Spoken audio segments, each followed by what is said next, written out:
Well, here we are. That took a hell of a long time for it to appear. But yeah, it looks like we are live. So, yeah, the first No Man's Sky live stream that I have done for quite a while. And certainly the first No Man's Sky stream that I have done since the Worlds update dropped last week.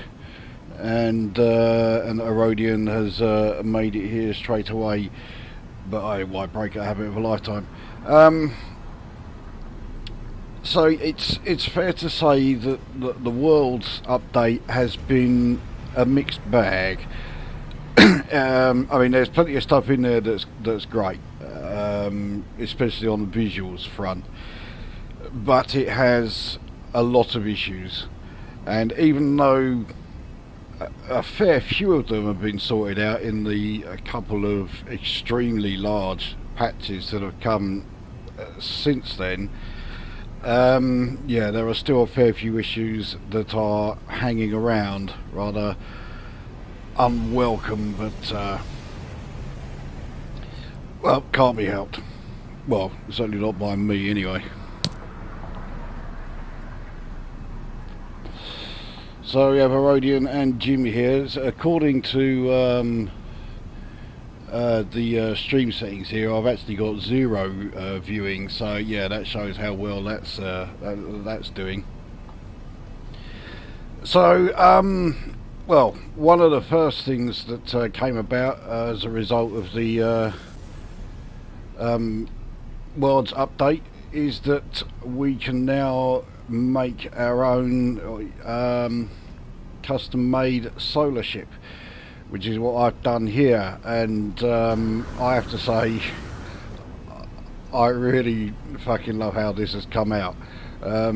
Not only did I get all of the parts that I wanted, but I really like the paint job on there. Being able to use the stealth paint, so the black and the orange, which makes the ship look a bit like a flying Duracell advert, but who cares? I think it looks fucking great. So that's one thing that I certainly like as far as the changes go in in the World's update, or at least part 1 of the World's update. There's another solar ship comes in. That one has wings that actually look okay, but yeah, I wanted the ones that had the double set of wings, which is obviously what I got. And I haven't found too many that actually have that, but I can live with that. Agreed, love the solar ship you helped me with. Well, I've got to be honest, I gave you all the parts that I had collected for myself and then decided, no, I fucking hate them, and got rid of them. Yeah. If you like it, then that's fair enough. But yeah, they were parts that I had me thinking, no, I'm fucking using them. Anyway, on to the point of this live stream, which, as I described in the community tab and in the description of the stream itself, this one's going to be a bit of a nerdy one. It's a bit more towards the more hardcore viewers, because we're going into a bit of detail with regards to the nutrient processor, and alongside that I will finally be revealing my #1 tip for playing No Man's Sky, because the two of them kind of go hand in hand.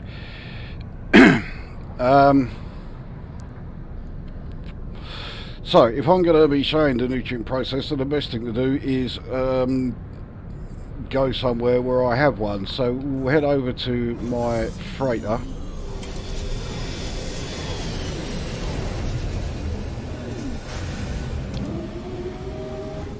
Which is right over here. 10 of my frigates are still off doing expeditions. 8 of that 10 are living frigates, so yeah, formation around the freighter at the moment doesn't look that great, because yeah, a third of my ships are currently away. How have your bases fared after the update? All three of mine got messed up, something rotten. They weren't complex either.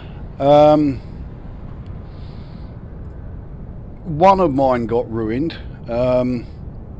Is that a nodding geck you have on your dashboard? Yes, it's Polo. Yeah, one of my bases got ruined. I keep forgetting actually, Erodian, you for some reason can't see the community tab on my channel. But yeah, I had a base which was basalt mining outpost. No prizes for guessing what it was set up for. But after the world's update, the planet was completely changed. All the flora and fauna was different. That I could live with, because obviously it was a mining camp. It didn't need that. But the resource mounds that was right there where I'd built it had changed. It was no longer basalt. It was now phosphorus. And nowhere on the planet, yeah, basalt, you couldn't find it anymore. It wasn't listed as one of the resources on there. So I had no option but to dismantle it, and I used the resources to actually increase the capacity of all of my other mining bases.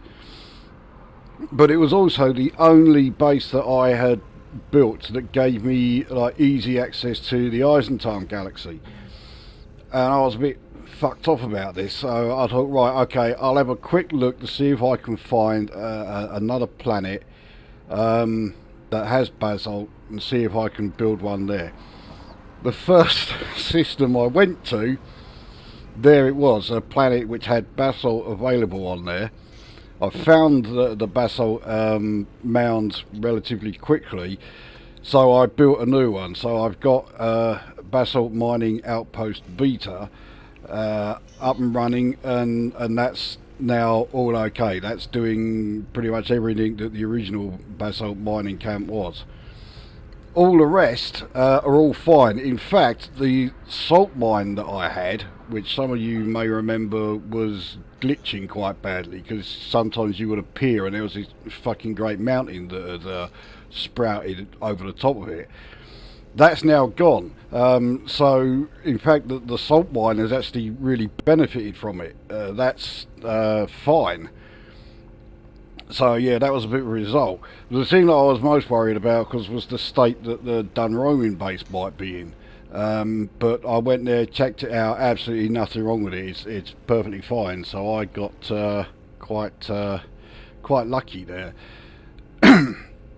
In fact, of all my bases, the one that has really suffered the most is this one on the Lukozer freighter.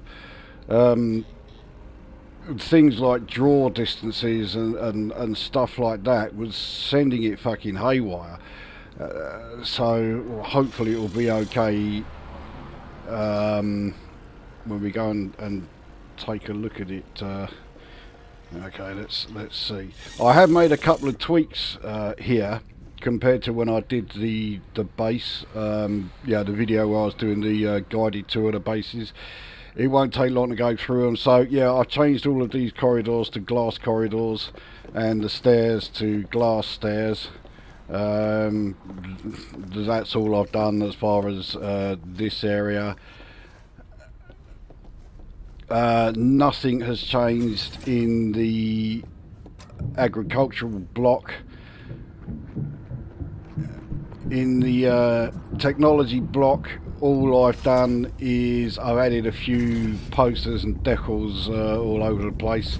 And yeah, for some reason a lot of the crew, if they find themselves walking towards a wall, they will just stop and stand there, and he will not move until we leave the instance.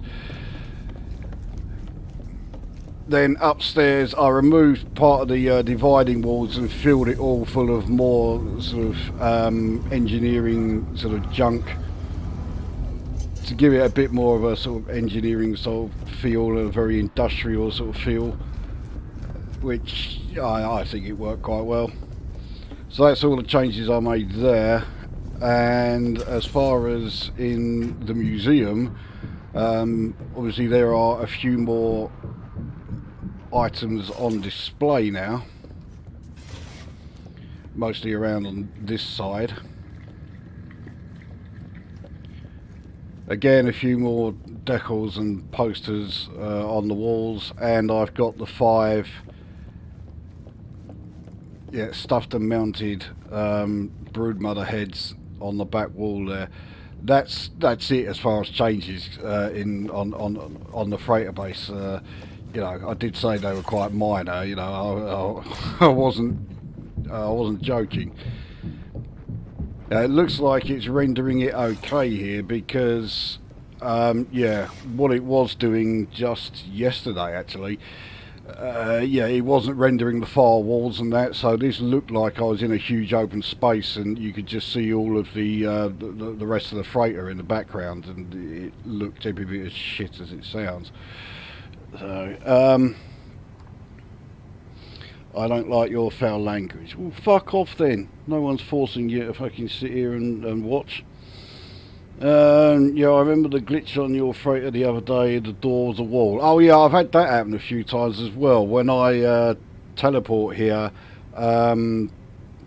yeah, some of the areas that were supposed to be open, like either corridors and doors, yeah, they'd all become walls. And it always happened whenever I teleported here. So if I then teleported back and flew here, then it was fine. So, I mean, what the fuck that was all about, I do not know. But there we go. Anyway, that is it as far as the changes to this base go. I say minor is, you know, a bit of an understatement. So one thing that yeah, the old freighter base here does not sort of like lack is nutrient processors. Basically anywhere within the whole agricultural block here, if there was a space and I thought no, I won't put any plants there, I'll put a nutrient processor there. So there's something like about 25 nutrient processors in this block here. So you're never exactly going to struggle to find a nutrient processor available. Apologise now for telling me to fuck off. No, what I will do is yeah, there you go. You've now gone. Right. So now, of course, the annoying thing about doing that is that now the frames per second has really fucking dropped, and there's nothing I can do to. Hang on, it looks like they've just fixed themselves again. That's all right. Sometimes you have to reload the game in order to get the frames per second to get sorted out, and yeah, at least this time it's sorted itself out okay. So right, with regards to the nutrient processor then, if worst comes to worst, one of the reasons to get one is so that you can put any of your ingredients items that you end up getting into your inventory, you can put them all in here. I mean, it is limited only to foodstuffs, so everything that's lit up here you can put into the ingredient storage area. So you've got a you know, basically an extra 50 slots to you know, fill up with whatever ingredients you collect, or any like stuff that you have started processing, and you know that you're going to be processing it yet more, so you can then, you know, stick them all here rather than having them cluttering up your exosuit inventory. So that, you know, works absolutely fine. But as you can also see there, it gives you 50 slots, but you can fill them up quite quickly. So I've also got the nutrient overflow here in one of my storage containers, which you can see is completely filled.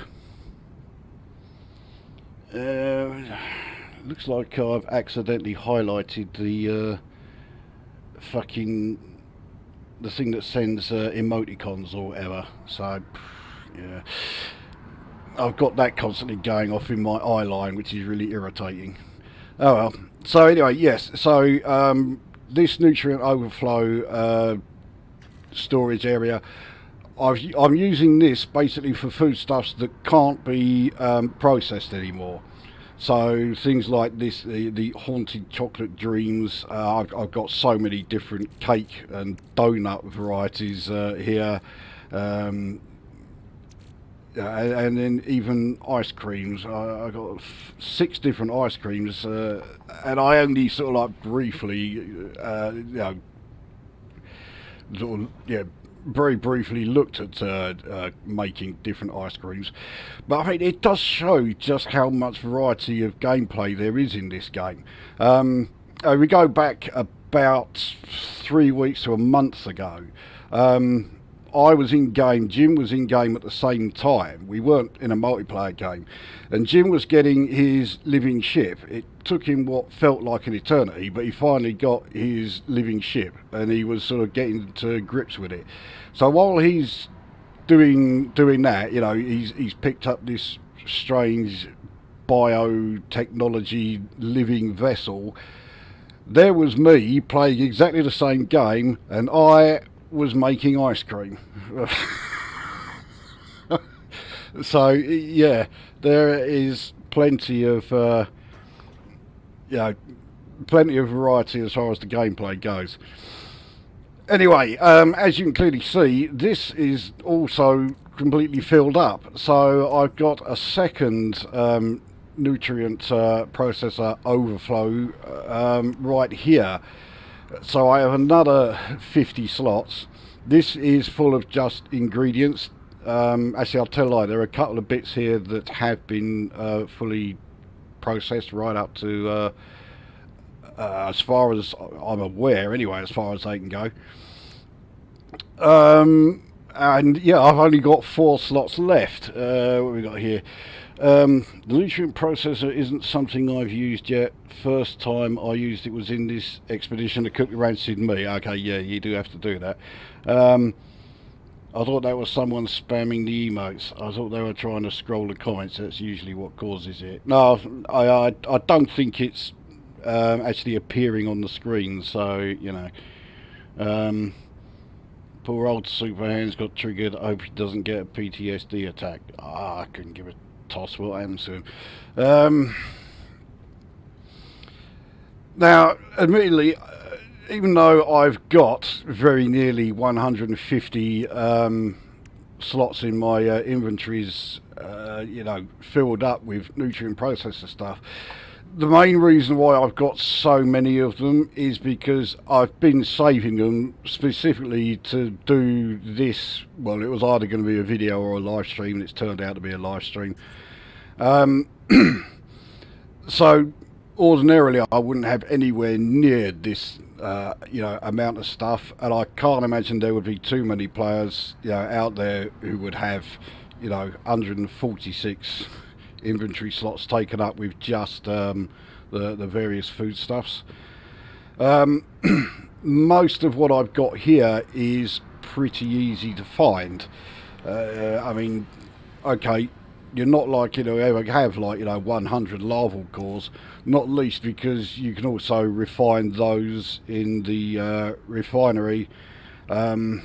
So yeah, there's 5,000 nanites there if I wanted to, but as you can see from my nanite quantity, I have no need to do that at all. And then these things here, the pilgrim berry, the civet beans, non-toxic mushrooms, solatillo, cactus nectar, frost crystals. In fact, frost crystals in particular. They are all items that you can grow. You know, you get all of these from, yeah, your star bulbs, your solar vines, your cactus, echino cactus, and all that business. So bring that back up again. There we go. So they're easy to get, and a lot of time there's really no reason to store any of these, because if you do need them, just pick one of them and go ahead and use it there. With the exception of the frost crystals, everything has been processed once. Actually, I think with the cactus nectar I had to process it twice to get that. Don't quote me on that. And then with some of the basic stuff like refined flour and processed sugar in particular. Now, okay, you can get both of these from wandering around just about any planet surface. The wheat, I can't remember the first name of it now, but yeah, the wheat that grows, pick that, you refine that to flour. And the sweet root, you find that all over the place, pick that and you refine that in the processed sugar. But these two you can also make using these items that you grow. So frost crystals, you refine those into glass beads, I think it is. There's one way to find out. Of course, let's actually put them in there and... I'm not actually going to refine them because I don't really need to. But yeah, so you put them in there. Okay, glass grains. And then the glass grains, you refine those and you'll get the refined wheat. So yeah, that's easily done there. And then with the processed sugar, that you get from the echino cactus. So you refine it to cactus nectar, refine the cactus nectar, and you'll get processed sugar from there. So those are two ingredients that you're never going to run out of, which is a good job because they are used in a hell of a lot of the nutrient processor recipes. So oh yeah, one other thing, right? With the nutrient processor that's on your carrier, when you're clicking to decide, what it is you're going to be using, this will only give you the choice between, what you're carrying in your exosuit and your starship, and that's it. If you've got one of the portable ones, and you click here to choose whatever you want, the first lot of items that will appear will be the items that you've got in your ingredient storage.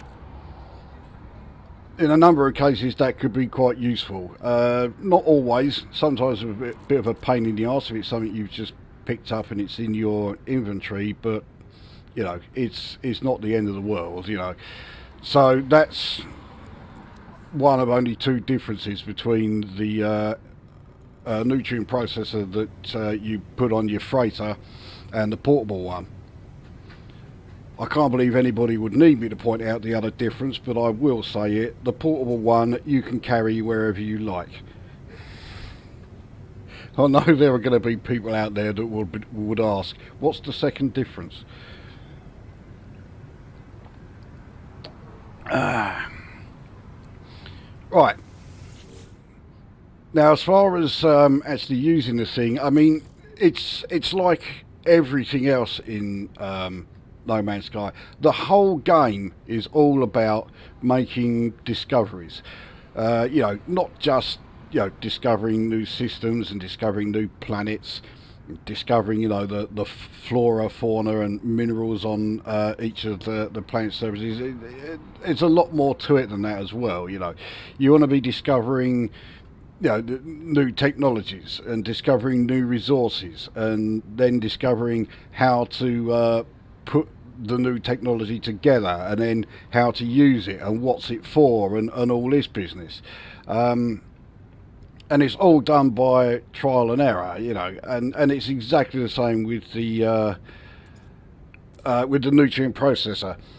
You just initially, okay, there are some items where you would think, well, it's pretty obvious what you're going to get from this, and boss, you get it. So, for example, if you're using, I haven't got any in the processor here. Let's dig it out of the yeah, out of here. So, for example, let's use the. Okay, yeah, we'll use meaty chunks. I've got 131 of these fucking things.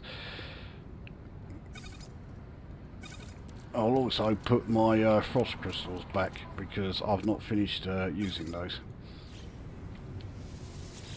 So, yeah, meaty chunks, no surprise, you put it in and it becomes processed meat. Yeah, it's all pretty self-explanatory. So it's never like, you know, a complete stab in the dark. There is always going to be something there that, you know, making it makes perfect sense, you know. Oh yeah, of course this is you know, what you need. That's the kind of thing I'd ask. I'm clueless about this game. I hope that's not yeah asking about what's the second difference between the portable nutrient processor and that. It's the ultimate game for exploration and experimentation for me. Yeah, I agree. That is what the game is all about at its core. It's, you know, finding out what X, Y, and Z does and how it works and blah blah blah. I suppose one thing that does need a little bit of explanation is why would you use the nutrient processor? You know, what do you get out of it? Well, when it comes to the various foodstuffs, there's at least 4 reasons for doing it. The first one is, if I can find one that actually shows it, I think once you've refined it quite highly, you pass a point where it would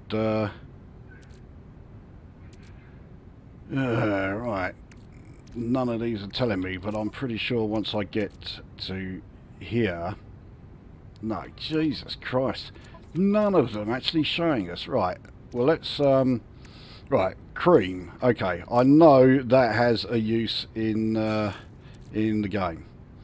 So yeah, here we go. So it shows there, press E to consume it, and this will restore 20% of your life support power. So, you know, life support power is low, consume this, it will only consume one of them, and you get 20% back. Others will restore your hazard protection. Others will restore some of your jetpack boost. Some will give you like a greater boost to jetpack, or greater boost to your sprint speed and sprint distance, and you know, stuff like that. So they all have their uses. So this one here will restore 1% health. In fact, I have a feeling they were all showing it and I was just looking in the wrong place. So yeah, they all have various uses as far as that goes. For me, this is the most useless function of them. I wouldn't bother using any of these for, you know, to actually consume yourself, with one exception, which is one that I've had here for a little while. So this is herbal crunchies. Does anyone remember my or this particular playthrough, but several months back, when I had about 2 rows full of like different biscuits? This is the only biscuit type that I kept. So this is one that basically, well, it has nip nip buds baked into it. So it's, yeah, it's basically a sort of druggy biscuit. But this one activates 5 seconds of jetpack overload. So it gives you the same benefit as picking one of those deuterium plants. The difference being, of course, you can consume this whenever you like, rather than having to look round everywhere to find a deuterium plant. So that's the only one that I keep for you know, this reason. And of course, I've also thought of another one. This one, the chewy wires, this one is quite unique. Because this one, you consume it and it gives you anywhere from 5 to 10 nanites, which is useful. But yeah, that's the only one that does that. No point trying any of the others to see if they'll give you nanites, because no, they don't. So that is one thing that you can do with them. As I say, for me, it's the most useless thing you can do with them. The second reason is, I think, fairly self-explanatory, and that is to sell for units. You don't have to process them all that much for them to be worth a ridiculous amount of units. So here we have some of the infamous bone cream, which has been processed twice. So there's only 24 of them here, but their total value is 768,000. If we go to some of these, where I've processed them all to the max, so the doomed cream cake is worth just shy of 2 million. Iced screams, 1.8 million. That's 20 of them. Yeah, deathly cold ice cream, just shy of 2 million units for 15 of them. So yeah, if you're low on units, then yeah, that's basically a risk-free way of generating units, no problem. Sounds healthy, drinking cream. Well, especially when it's bone cream, which always sounds dodgy. Although it could be worse. You fancy drinking some of my salty juice here?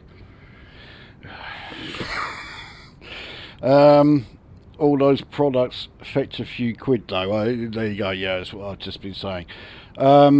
Will they trigger the sentinels if you're scanned with them in your cargo? What, the biscuit with the nip buds? No.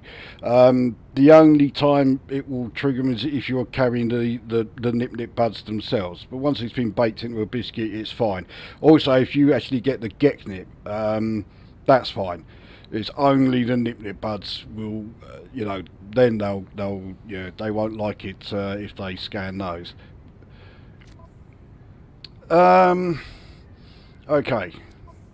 So units can be made, by the shitload. The next reason is, if units isn't enough of a reason to do them, then you could make nanites with them, and you can make quite a few. However, there's a bit of a catch when it comes to making nanites, which is, okay, firstly, you have to hand them over one at a time. So if you've got, well, let's say here my iced screams, I've got 20 of them. Having to do them one at a time, and you've got 20 of them, it very quickly becomes rather tedious. So to do it, you've got to go to the anomaly, and you hand them over to Kronos, who is a sort of intergalactic, I forget the cunt's name, but you know who I'm thinking of. And he will test them, and he will deliver his verdict, and he will give you anywhere between 0 and I think it's 70 is the maximum he'll give you. So if it's like really good, yeah, he'll give you 70 units. That's each, obviously, not, for a batch of 20. Oh yeah, Kronos Gordon Ramsay, yeah, that's the fucker.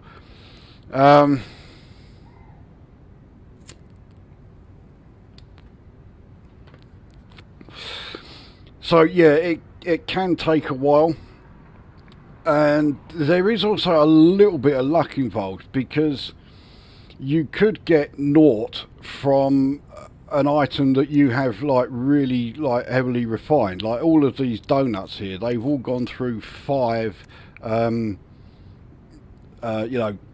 processes in the nutrient processor, which I think is the maximum that any foodstuff needs.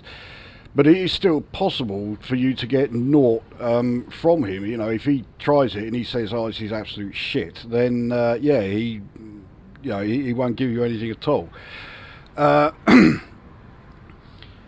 but generally, the more a foodstuff has been processed, the better your chance of him giving you a decent payout for them.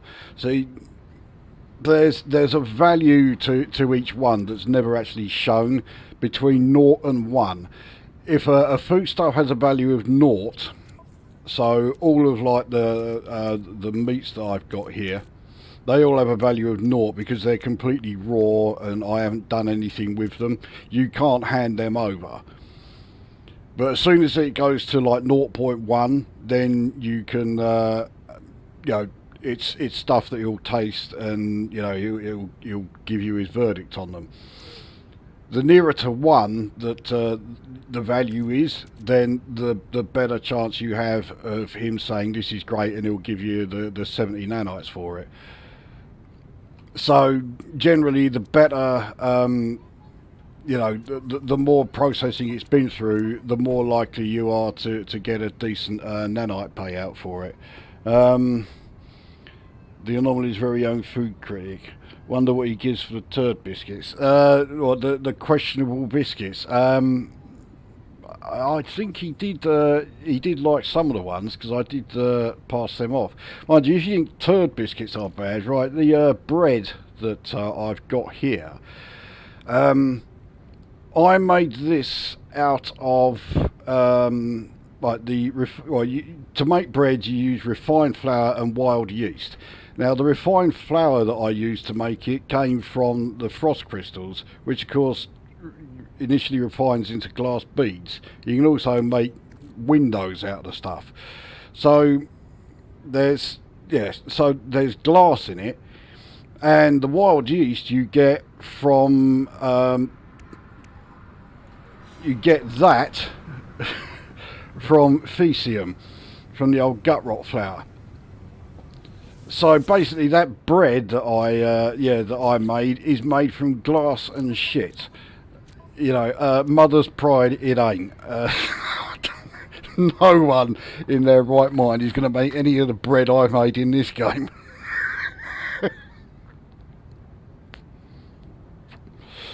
It would still be better than gluten-free bread. Well, yeah, actually, yeah, you got a point there. Yeah. Yeah, most people who eat gluten-free bread have absolutely no need to do so. There's no need to eat anything that's gluten-free unless you've got, celiac disease. If you don't have celiac disease, then gluten-free will make no difference whatsoever. Anyway, right, I've waffled on for quite a bit here, haven't I? So let's get some of the basic ingredients into the exosuit so I can start using them. So obviously you want flour, sugar, eggs, and right, we'll put in all of the new stuff as well, because I haven't actually had the chance to try these out very much. The only thing that I know for certain is what Mick DC was saying earlier, is the rancid flesh. When you cook that, it becomes purged ribs. But I'm pretty sure purged ribs can be further refined, so I've got 21 of them here. It even says can be consumed as it stands or subjected to further processing. Now, to be honest, the meat stuff, there's nowhere near as much variety when it comes to anything that uses meat, but we'll have a look. So, right, well, the juicy grubs, I have no idea what these will make. Well, that is rather disappointing. As a nourishing slime, well, I've already got a load of that. Unless so that can't be refined further unless I was hoping that because there was a stew that we got as a reward in the inventory. I can't remember what it was called, but it didn't exactly sound appetizing. Surely purged ribs is one of the things that it will make. or that you know, make it. I was hoping the juicy thorax was another. Juicy thorax you get from killing any of the large insects, not from the brood, but you know, the new large insects that you see wandering around on various planets. Yeah, so that's where you get those. What about, no, first ribs and rancid flesh. Oh, I got an idea. This is something that right, put half of those there, the other half there. Okay, sometimes if you mix the two together, or two of the same item, you'll get something new there. But okay, let's have a look then if it is from further refining. So I've got several of the abyssal stew here, and this, I think it says, can be... No, it doesn't say I can do anything more to it. It didn't strike me that this is one that can't be further enhanced, but I'm just trying to find... Right, well, it doesn't say that gelatinous goop can be further enhanced, but I know it can because I've done it. So okay, let's get this in the right thing. Right, so let's try abyssal stew with purged ribs. Nothing. Alright, with nourishing slime. Nothing again. Jesus Christ. Right, juicy thorax. No. Did I try the rancid flesh? Well, it doesn't work anyway. Right, juicy grub. No. So that's not doing anything great. Right, well, let's get these put back. Hopefully it'll put them back where they were. I know that's how it used to work. That was already in the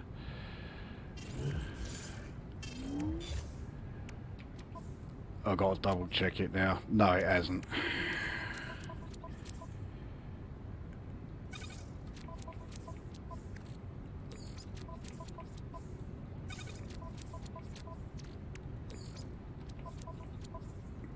Okay, right. We're not having any joy with the meats there at the moment, and I am a little bit. When I'm doing videos, yeah, it's not great to be sitting there trying, you know, going through absolutely every single one, because it doesn't make for particularly scintillating viewing. Sharp turd Burton's bread. There you go. As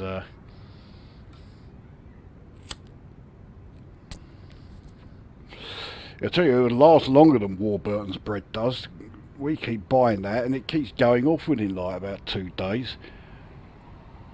Purged ribs is a final product by the looks of things. No, it says there, can be consumed as it stands or subjected to further processing. So, yeah, I missed the start. I have no idea what's going on here. Basically, I'm going through what you can make in the nutrient processor, and also why you would want to do so, which actually reminds me, I've still not finished going through the reasons as to why you would want to do that. So we've had yeah, the first 3. The final reason is to do with living frigates. You can feed your living frigates, and doing so will change. It changes one aspect of them, but because it changes one aspect of them, it then also, I'll tell you what, I'll show you how. It's much easier if I actually show it rather than just sit here trying to describe it. I've got the means to show you, so let's do so.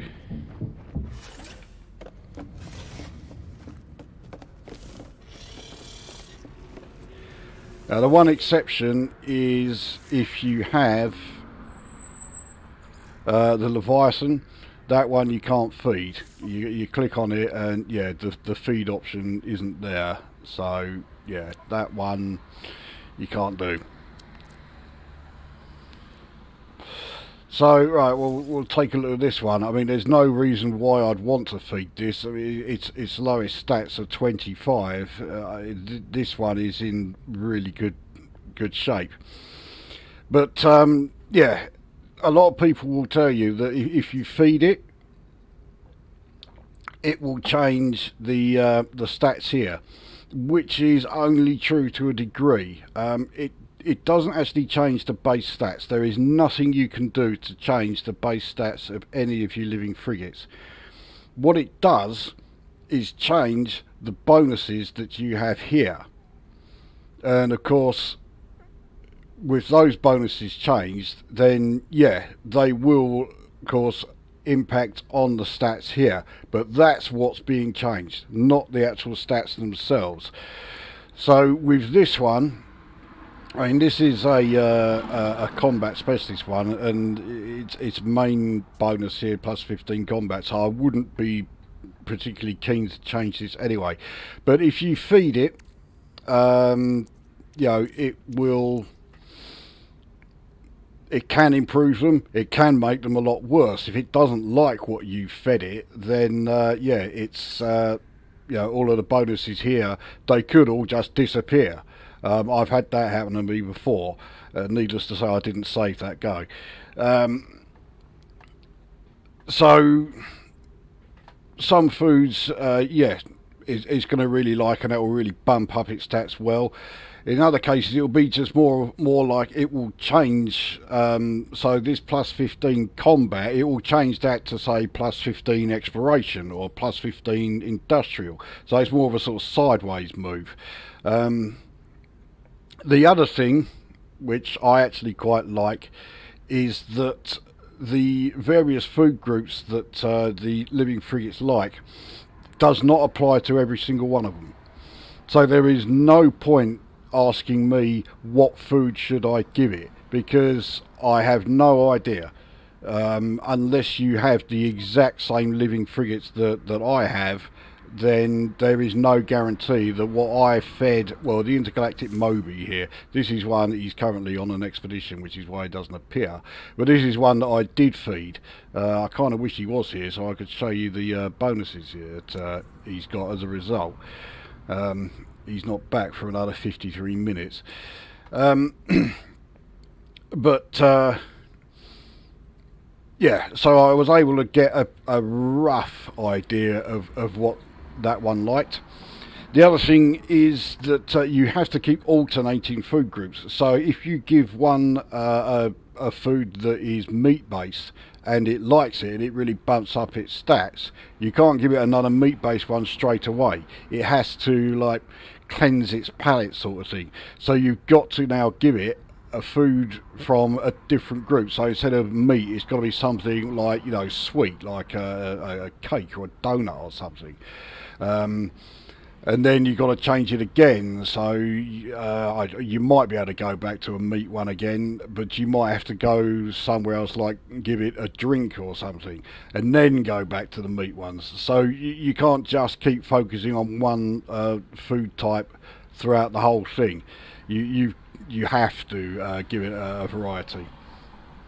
So it is one of those areas where you really do have to keep experimenting, and there is no getting away from it, because there's no point asking somebody, oh, what will happen if I give it this, because the answer is I haven't got a fucking clue.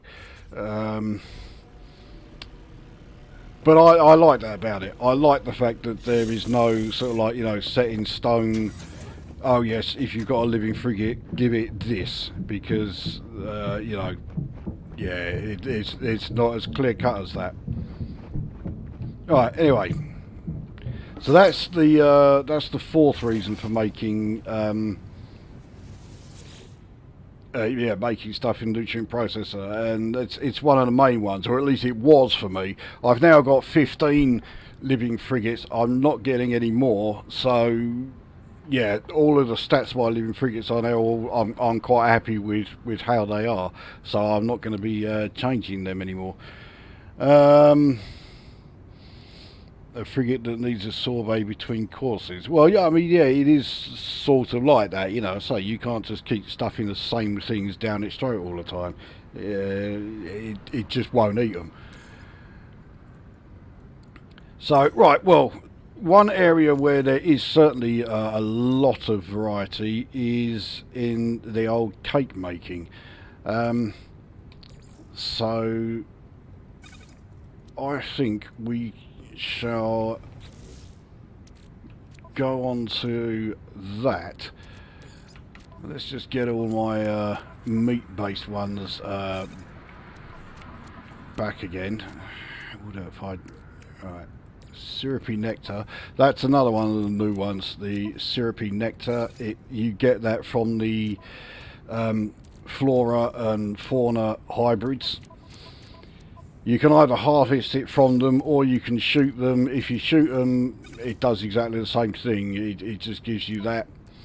But if you harvest it from them, you don't feel like a cunt for doing it. Whereas, yeah, I always feel a bit cuntish shooting the fauna in this game. I'd rather not do it. Right, we're almost there.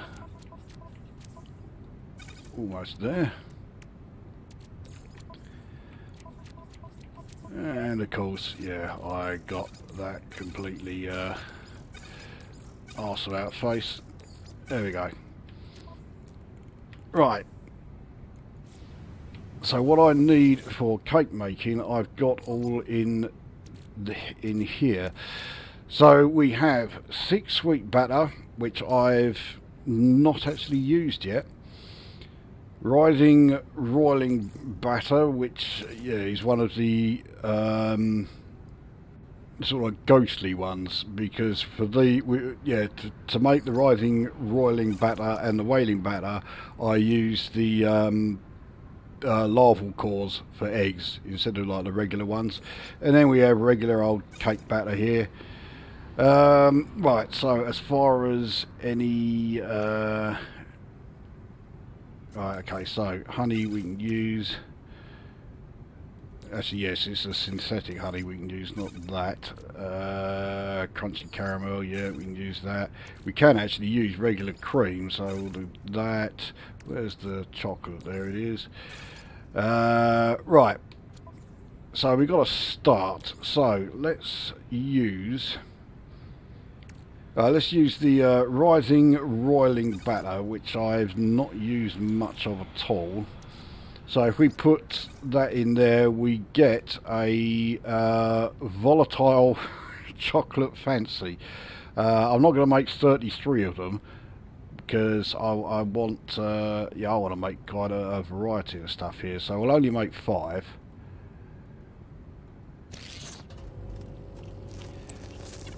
There is a bit of a glitch to be aware of with the nutrient processor. If you're doing what I've just done here, so you put a load of ingredients but you only want to make 5 of them, if you then walk away, it will ignore the limit you've set and it will just carry on going until it's used up whichever ingredient is being used up first.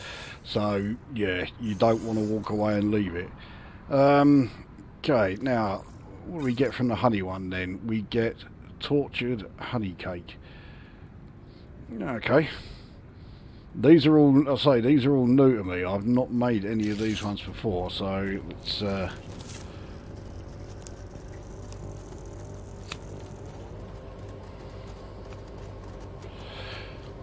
it's like I say, once you've made, like, you know, the various batters, it's pretty self-explanatory. Okay, yeah, if I use chocolate in it, yeah, it's going to make something. If I use honey, if I use caramel, let's try the crunchy caramel. We've got to get this empty first.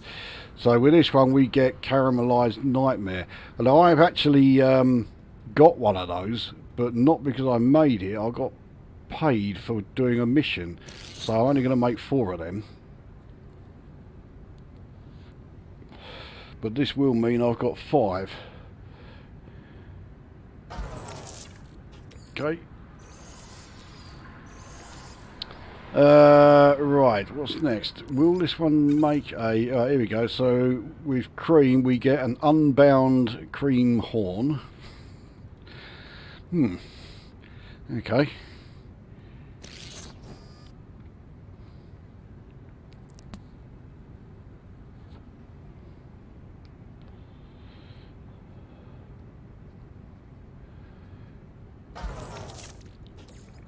Job done. Now, was there anything that I... No, that's used everything there. Okay, let's have another look at this here. We can put the synthetic honey and the rest of it all back because we've used each of those. Right, so we now have various jams here. Reeling jam. Yeah, ever burning jam, we use that. Gra jam, yeah.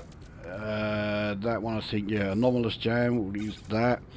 We also have several different custards as well. So we've got stellar custard here, monstrous custard. See, this is a time when using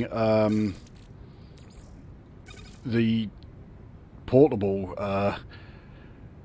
nutrient processor would actually make things a lot easier. In fact, I'm going to keep the cream as well because with the jams, yeah, you can actually make one that uses all three. So, right, let's see what we get with the roiling batter, and let's try stellar custard. So, with this, we get cake of the lost. Right, I'm only going to make 2 of these because, yeah, I've only got 14 of these left. So if I stick to just 2, this means I can make another 7.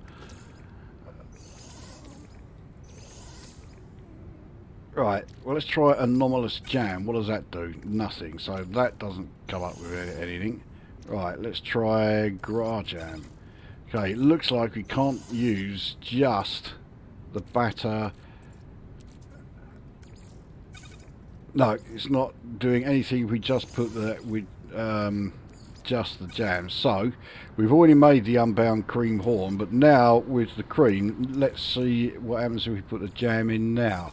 See now, right, so with this we are getting burning jam surprise. Okay, might as well make 2 of these.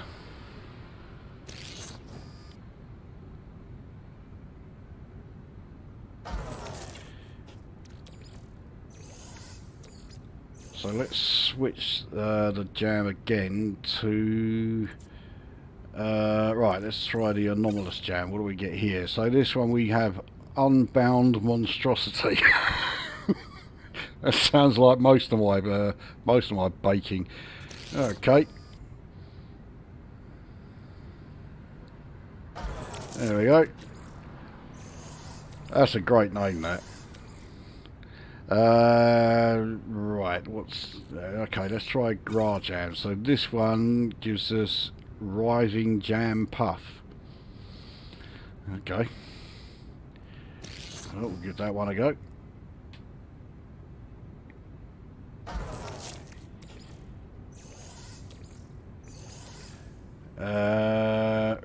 Okay.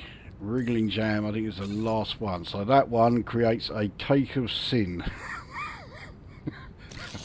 Alrighty.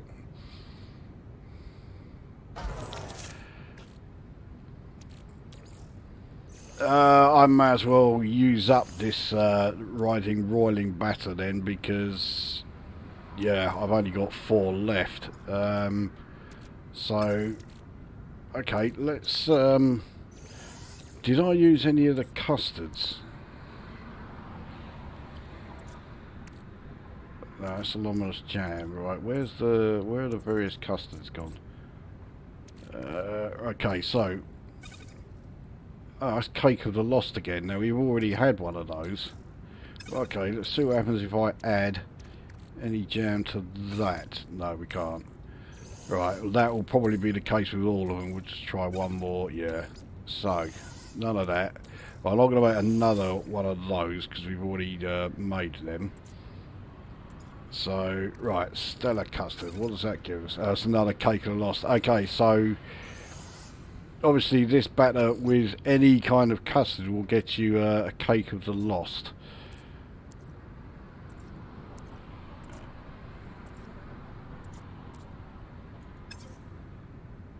Okay, well, I'll have 4 of those left over. So let's try the next, actually no, let's try, right, salty custard. Oh, again, cake lost. Okay, right, so yeah, that is going to be that no matter what. Right, so where's the next cake mixture then? So, whaling batter. Now, this one, I think, doomed cream cake I've already made. Right, so whaling batter with monstrous custard creates a horrifying gooey delight. Yeah. Okay, well let's make, so I've got quite a lot of the old whaling batter, so let's make 5 of these. Fuck knows where I'm going to store all this lot. Alright, what we got here? Burning Jam Surprise. Sounds like Kellogg's Pop-Tarts. I haven't had one of those things for years, but I mean they're almost up there with McDonald's apple pies as far as, like, you know, you don't really want to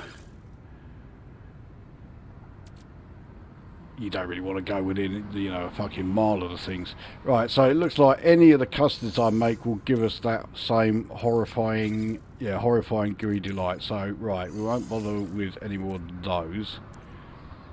So let's put in the cream again. So this one, yeah, it's the Dune cream cake, but let's now put in the jams to see what this gives us. So this gives us an appalling jam sponge. That definitely sounds like my baking.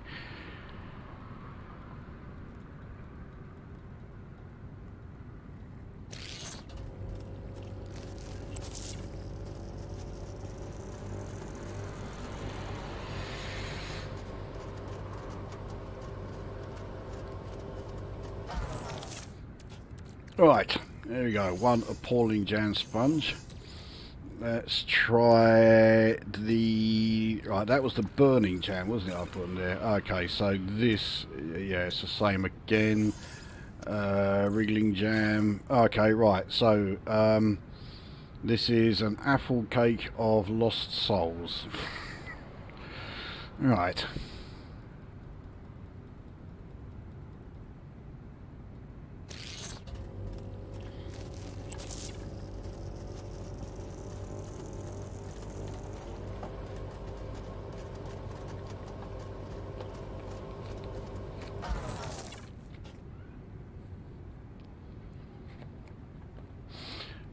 Right, plug them in. So, right, wriggling jam, grass jam, so must have been then the burning jam that I didn't try. Cake of burning dread. Yeah, the more of these I make, the more it really does sound like it's one of my regular baking sessions.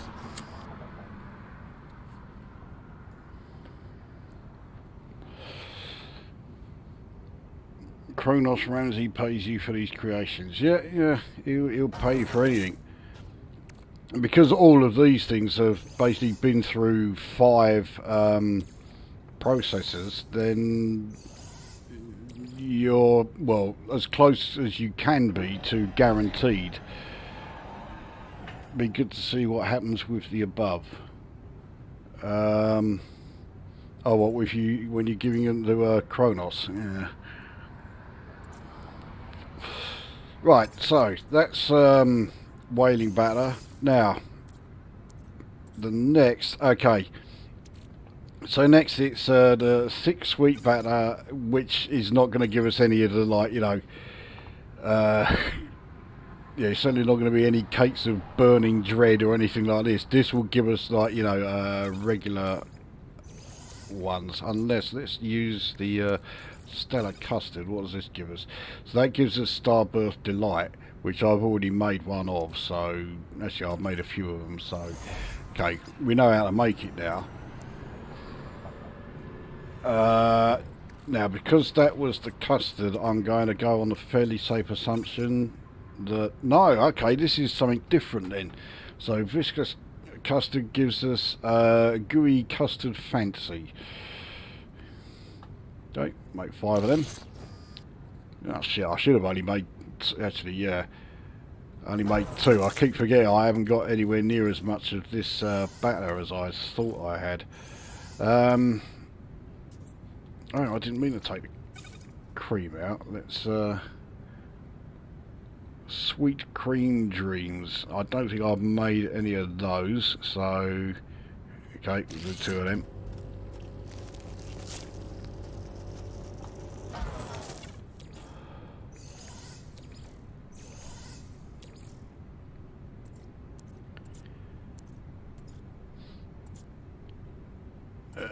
Right, so next, oh yeah, we were doing the custards, weren't we? Jesus Christ.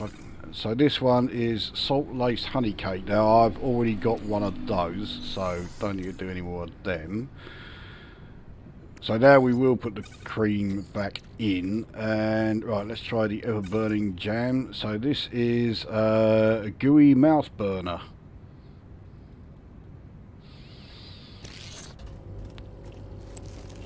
Carl, I'm not the only one thinking it. You know, you don't need me to say anything more than that.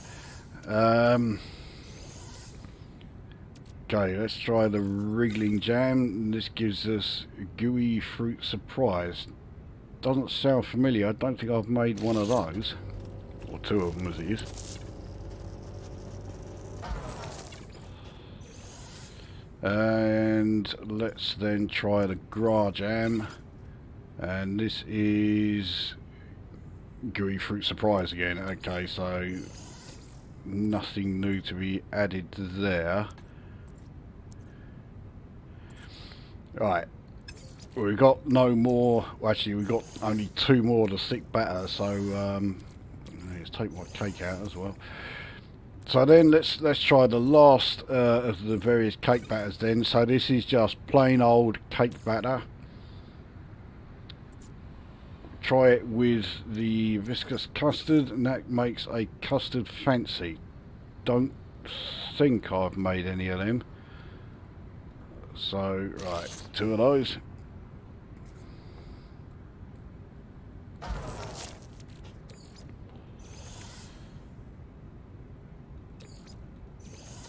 So we'll try that with the actually what I didn't try it with, if I can fucking find it, because I got, yeah, let's try it with a monstrous custard.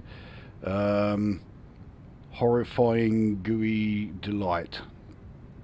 Don't remember if I've got any of those, so let's make a couple of them.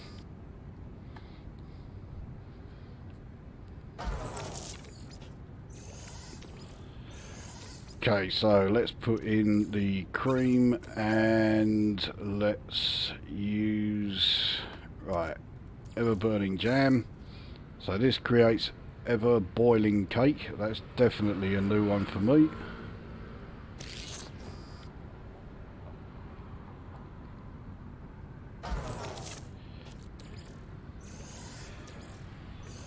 And then we'll try the wriggling jam. So that's a spiced apple cake. I don't think I've got one of those. I do now.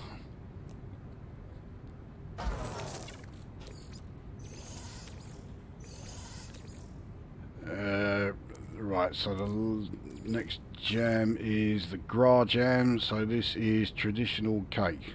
What a boring name. Oh well, I haven't got any of them, so we'll make a couple.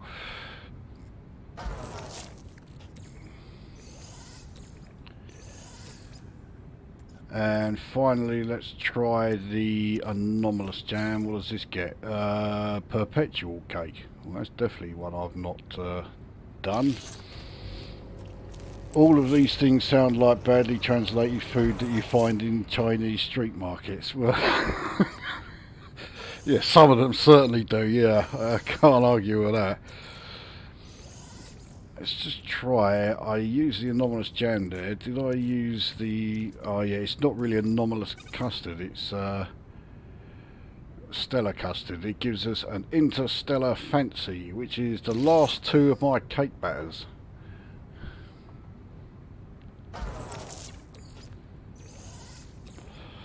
Right.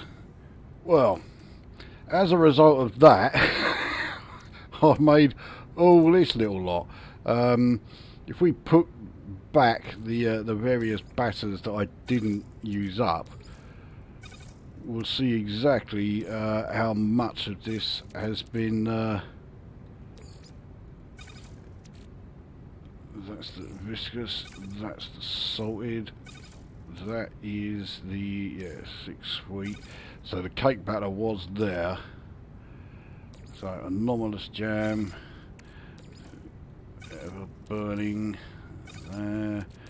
On there. That one there. So yeah. All this lot. So that's 23 different cake varieties. I suppose it would help to or videos on a porn site. Fuck yeah, you visit some weird porn sites, I think.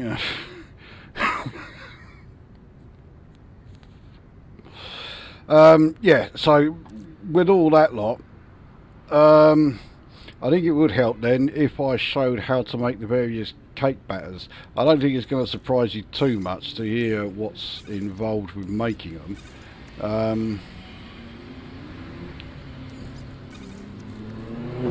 Just make sure I've got all the right stuff. So yeah, I mean it's right. You can't put obviously you can't put 4 items in there. So for the butter and the sugar, you put them together. So you would make this beforehand. So sweetened butter. No prizes for guessing. You make that using churned butter and refined sugar. So put that in there. We put the refined flour in there. We put the creature egg in there, and there you go. You get your cake batter. Yeah, fuck it. I'll make 50 of them. I've just used up all of my cake batter, so.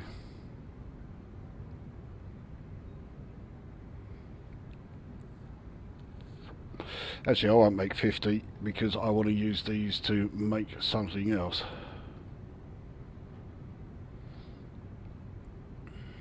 So I'll make 15 because otherwise we'll be sitting here doing nothing for another minute and a half.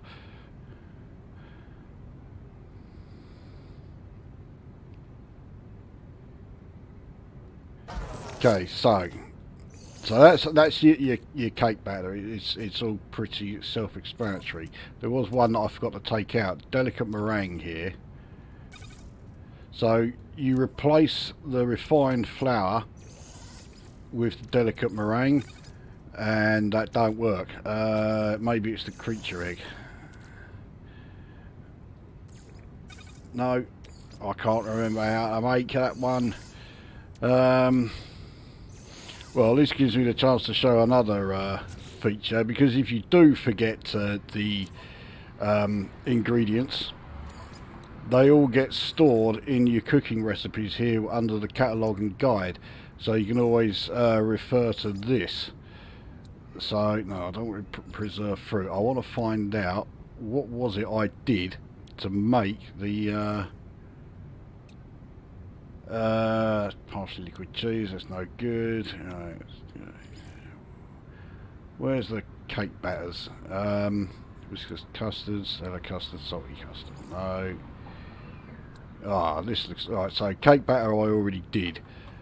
So yeah, it doesn't matter what eggs you use. As you can see here, you've got the sweetened butter, refined flour, and there you've used tall eggs. Here you use creature eggs, but it comes out with the same thing. It's still cake batter. So that is right. This is the thick sweet batter. So this one, oh okay. So it's not using the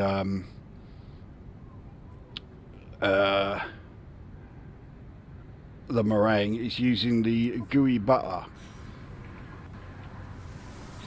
which I do have. So there it is right there. So we shall use gooey butter, refined flour, and the creature egg. There we go. So there's our 6-week batter. I've still got a few of those left over, so I'll make another 15 of these. Actually, I'll say a few of them. I think I only had 2 left over, didn't I? So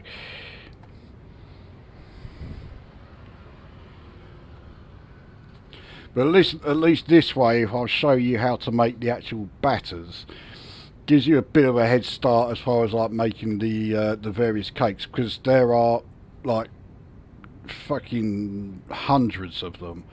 Well, maybe not hundreds, but there are certainly plenty of them out there. And these ones that I've shown you so far are only just sort of, you know, just the tip of the iceberg sort of thing.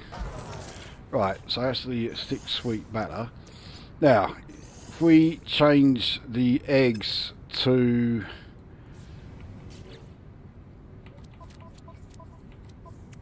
the larval cores,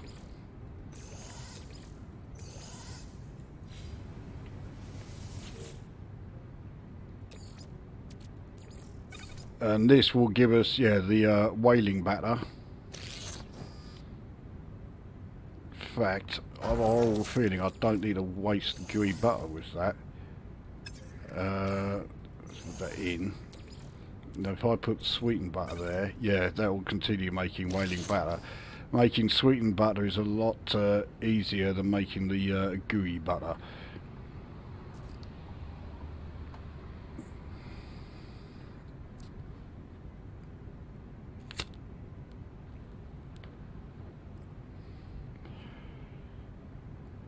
Obviously with the larval cores I can only put them in 10 at a time, so I'm only making 10 of each of these. And right, now with these, I think this is when you use the delicate meringue to... no you don't. To make the roiling butter. I'm oh, fuck you. Okay, I've got to refer to this again because I've forgotten how to make that one. Let's go this way. Oh, no. Let's go into the cooking recipes and then go this way around. No, it's whaling batter again.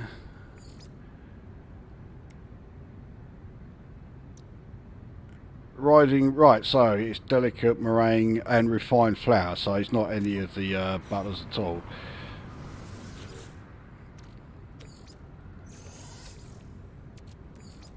There we go. So we'll make another 10 of those. So that is how you make each of the 4 cake mixes.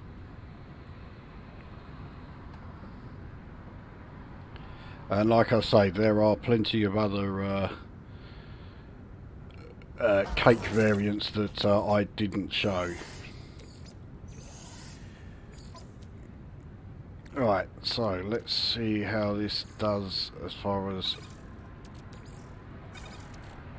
replacing each of those that I've used up. That's the gooey butter there, that one there. So the sugar in the end I didn't fucking use. Eggs and the flour I've used up, but I've got some left over in here. Only 24 of them, but still. Let's actually no, we'll keep those here for now. So as well as the cake variants, there's also the donut variants. Now with making the donuts, which for years, I do mean years, donuts, especially the jam donut, this was like the go-to thing to make. This was like the guaranteed to get you the maximum nanites from Kronos. But with these, yeah, you actually make the original lump and donut yourself. Annoying you can't add ingredients to the nutrient processor directly from the processor or overflow storage. Well, you never know, that might come in later on, but yeah, at the moment you might be able to actually, if you're using a portable nutrient processor, but obviously you've got to be in the same system as your freighter to do that.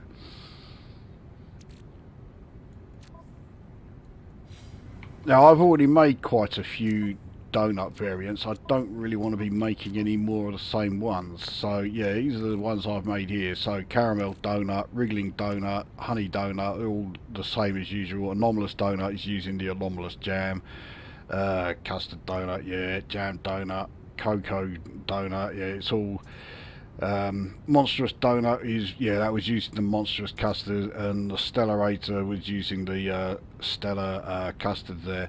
So in fact, I think I've made all of the donut variants that there are there. But to show you how to actually make the donut, you need, it is a bit of a poncy one, and I keep forgetting I've got to get them out of here first. So you need obviously dough, big surprise, and you'll need processed sugar. I'm pretty sure it's processed sugar in order to sweeten the things. But the thing that makes it a bit of a pain in the arse is that you have to use clarified oil. Now, to make clarified oil, you need churned butter, and you process that alongside more churned butter. Let me show you. So put the churned butter in, and yeah, there you go. So if you're making, or if you're after clarified oil, which you're going to, if you intend on making the old donuts, you basically need twice the amount of churned butter than you really want in order to actually get the clarified oil made. So put them in there. I think it's, yeah, there you go. So those three creates the lump and donut that you want to put together. So that's basically the donut equivalent of like the cake mix. And then once you've got the lump and donut there, it's then a case of right, what have I not put away in the ingredient storage, which is fuck all. So right, we'll take out cream again, that back, put the clarified oil back,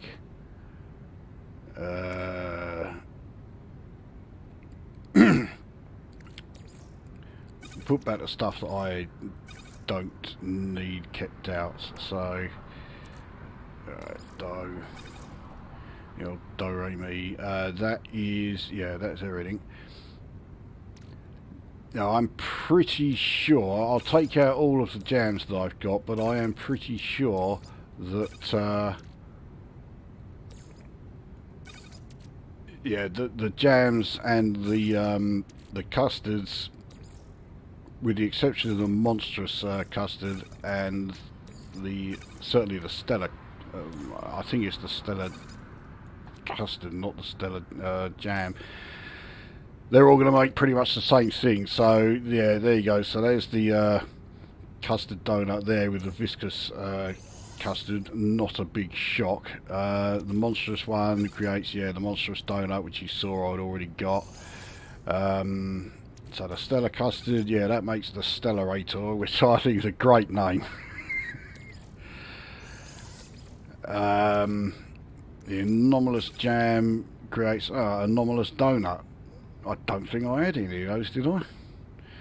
Okay, we'll make a few of those just in case. 5.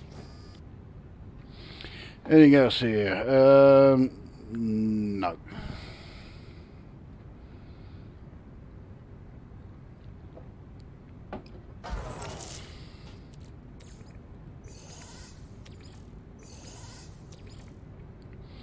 So obviously a bit of sweet cocoa, yeah, cocoa donut, big shock. Right, so let's try ever burning jam. Yeah, see, it's just a regular jam donut, and that's going to be the case with all of them. Gras jam, jam donut,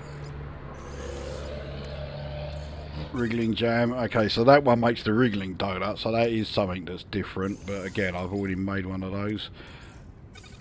So cream is not a combination that works. So salty custard, yeah, creates the salty donut, which sounds fucking horrible. And yeah, that's all the ones I've tried there. So yeah, but so I mean that's how you make the donuts, which, like I say, they were the go-to item for everyone when it came to trying to put together something that was going to pay well with older Kronos. And I mean, for the most part, yeah, it was always a pretty good choice. You'd be extremely unlucky if he didn't, didn't rate the donut that you'd made for him.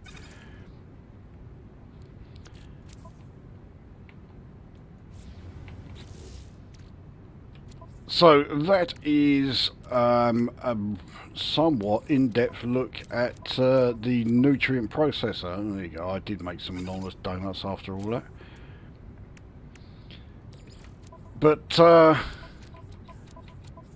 not quite everything, because I did say that this was also going to reveal my #1 gaming tip for players of No Man's Sky. Which is something that I actually kept threatening to do for I don't know how fucking long, but we're finally here, and watching me, doing all this guff here, you may already have a pretty good idea what my #1 tip is, and that is: sort your fucking inventory out.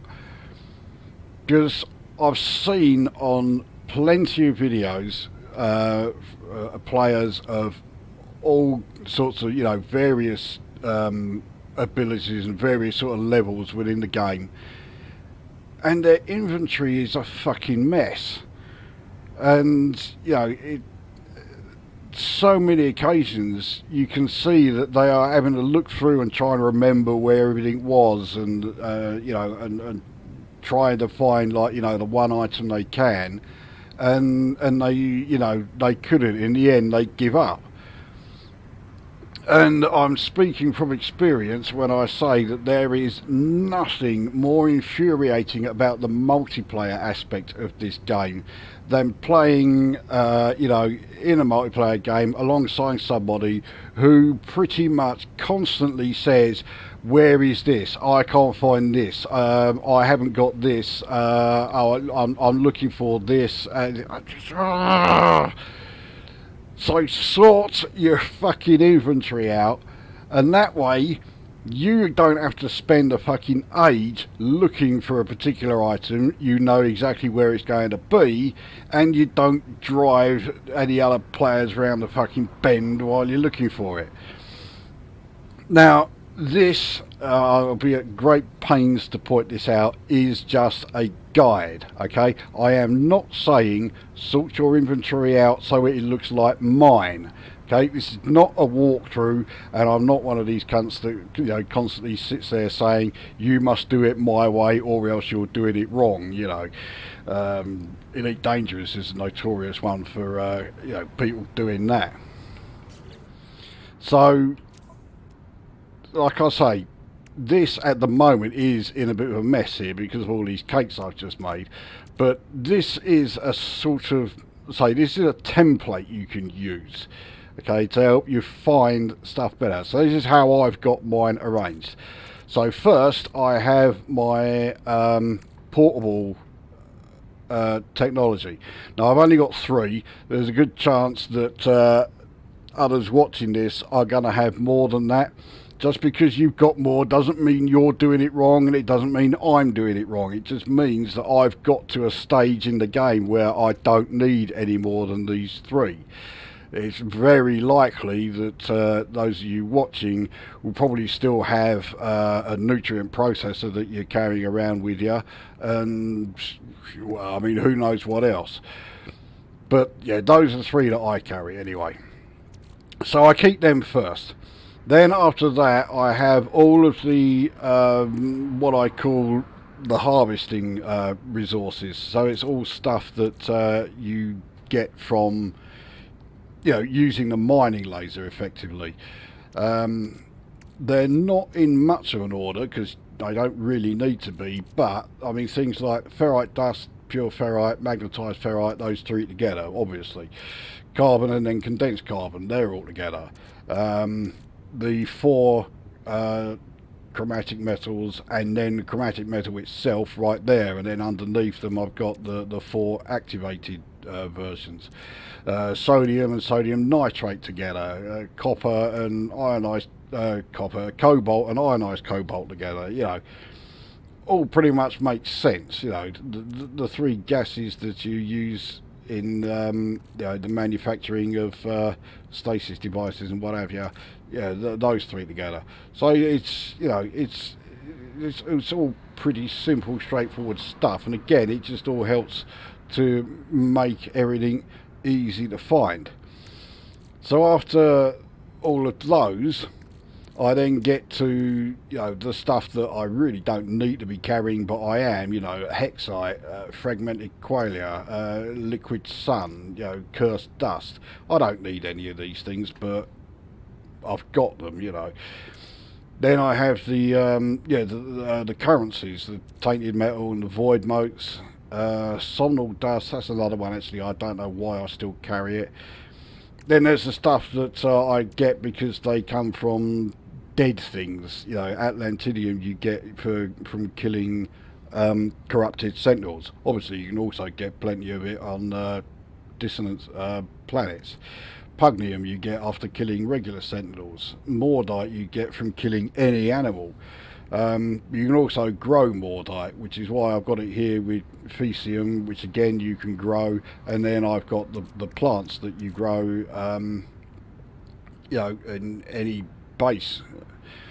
And then I have marrow bulb and kelp sacks because they are also plants, but these ones you can't grow at any of your bases, so I have them last. So that's all of the resources, and then I've got like all the tech stuff that you'll pick up along the way. I always carry a load of wiring looms with me because if something gets damaged or I'm installing a blueprint upgrade, you guarantee that wiring looms are going to be needed, so I always carry a load of them. The fact that I've got 78 of them is probably a bit overkill, but there you go. Then I have me ammunition, projectile ammunition. Self-explanatory again, the same with the unstable plasma.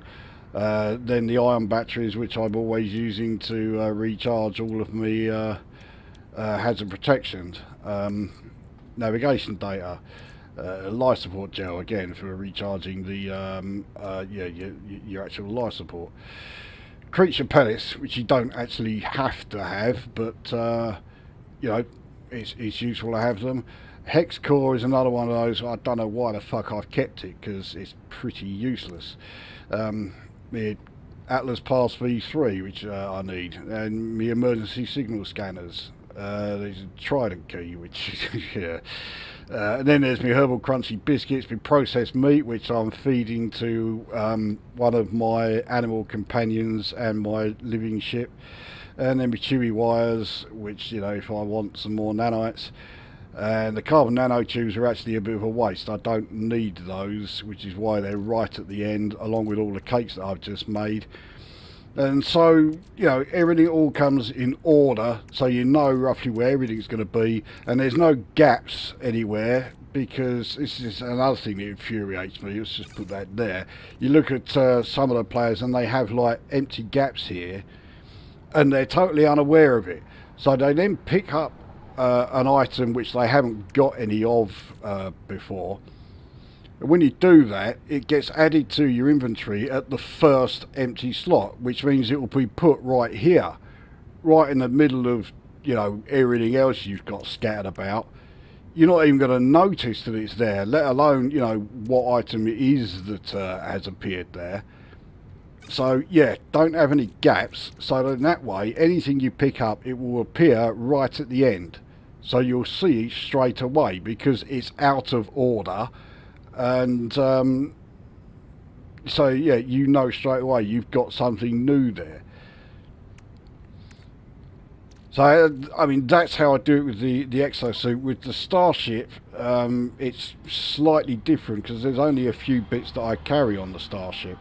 So obviously the stuff to actually refuel it, the shield batteries, but everything else that's here is purely, well, these all for, you know, doing the exploration, and this thing here to do the repair kit. Everything else I could get rid of all of those and you know, not worry about it too much. But really, so after this, anything that gets added there is going to be stuff that I'm selling at a trade terminal, because it takes a hell of a lot less time to scroll through this many items than it does to scroll through that many.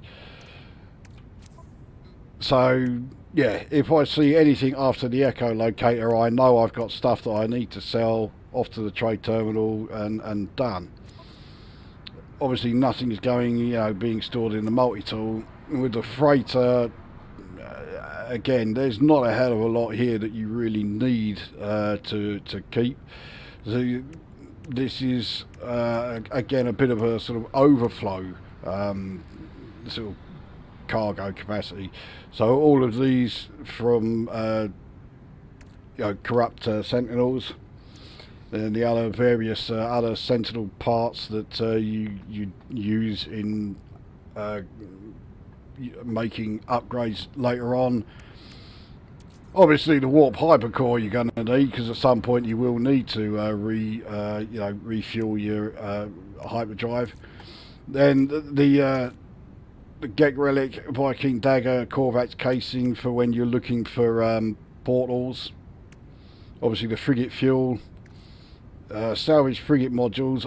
I'm currently storing salvage frigate modules because we know now for certain that in the World's Part 2 update there is going to be a new drive, and it almost certainly looks like it's going to be the Atlantidium drive. So it'll have the purple colour, so you're going to need it to enter those particular systems.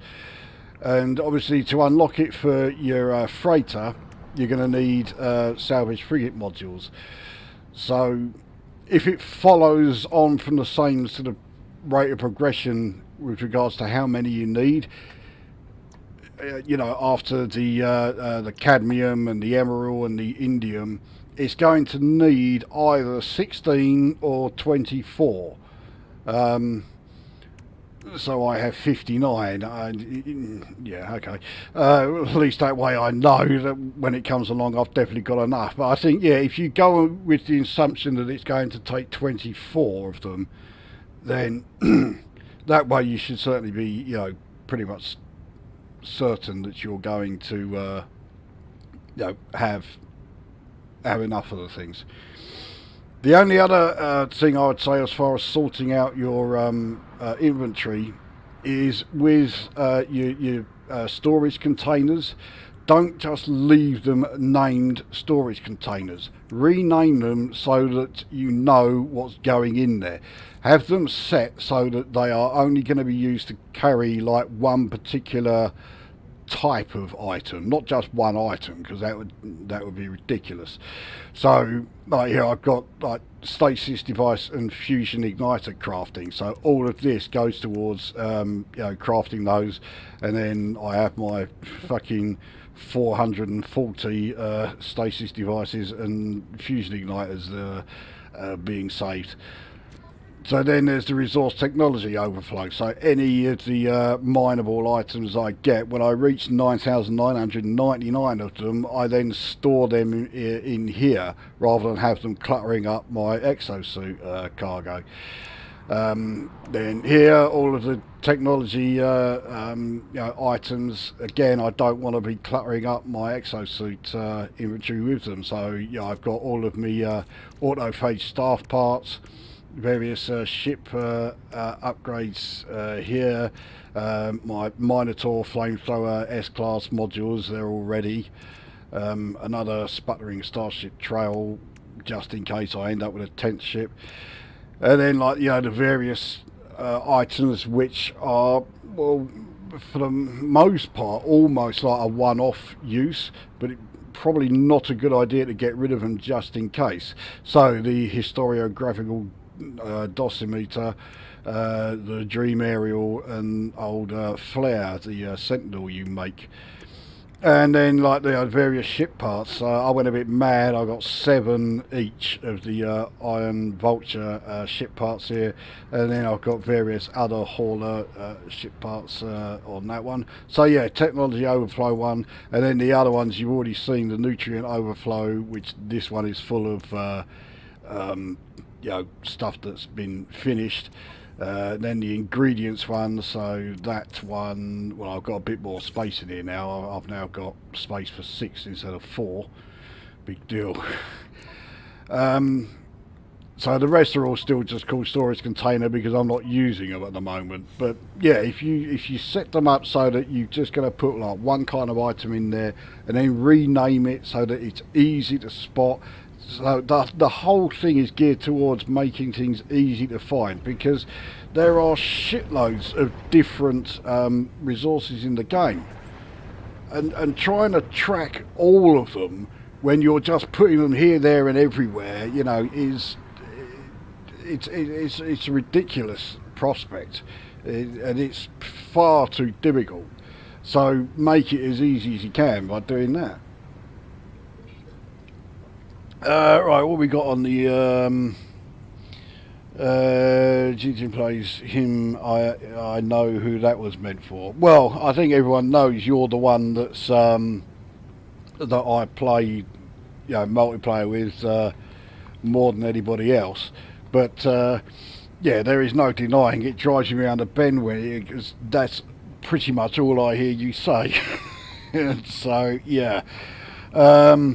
We got an electrical storm coming in, might lose internet. We were supposed to have one of those last night and it never appeared. Jesus, I meant useful tip, putting stuff to sell in the ship. Okay, well, yeah, I mean it is once you've got, like an absolute shitload of stuff in your exosuit inventory. Because like I say, if I had stuff I was going to sell at the end here, every time I went to a trade terminal, I've got to scroll through all this lot just to find the item. So yeah, put them in the starship, and then that way you've just got a couple of rows to scroll through, not all this fucking lot.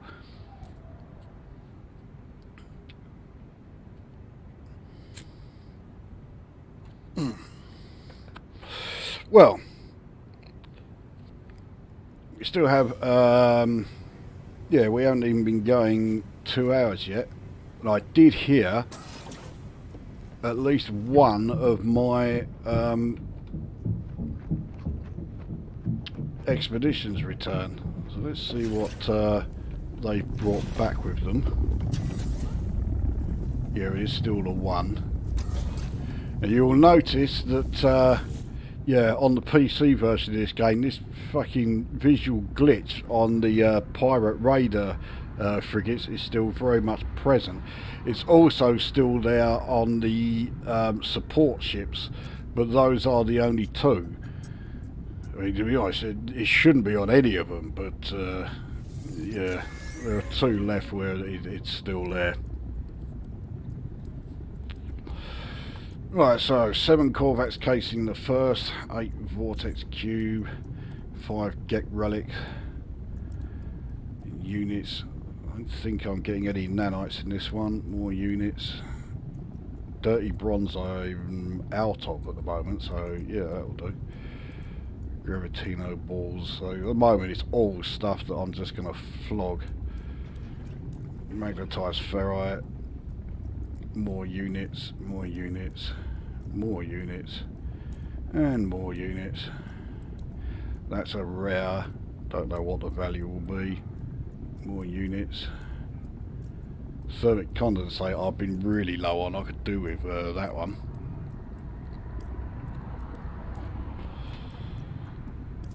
Semiconductor. More units. 5 iridescite. That's it. Okay.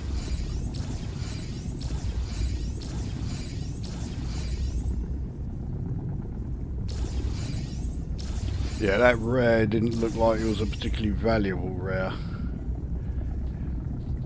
Units 2,324,697. Not too shabby.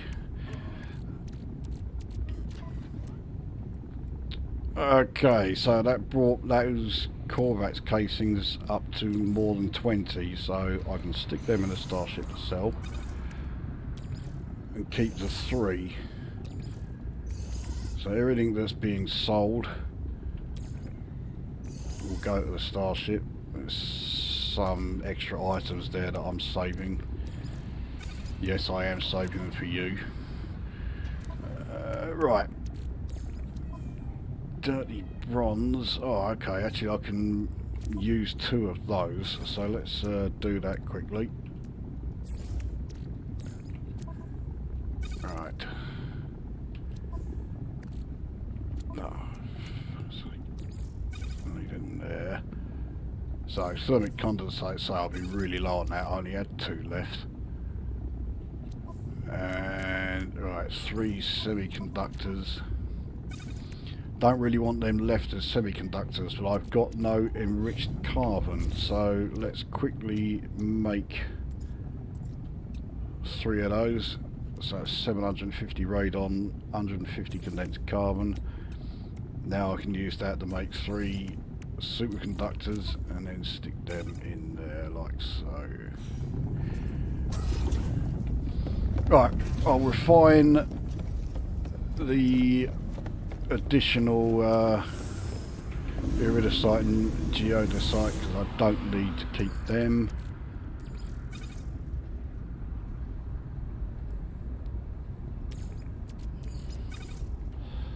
So that gives me 1,750 platinum, which refines to a staggering 50 nanites.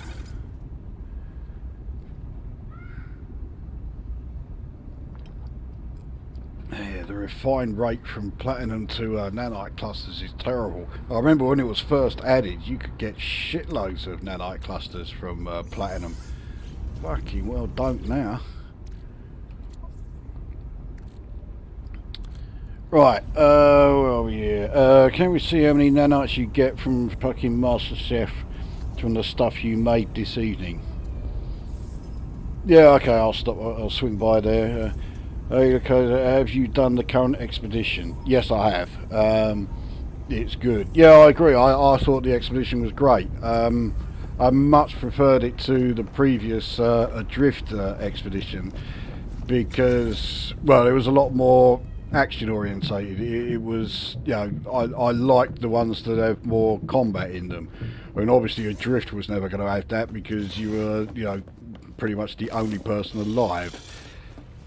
But yeah, this one I really did like.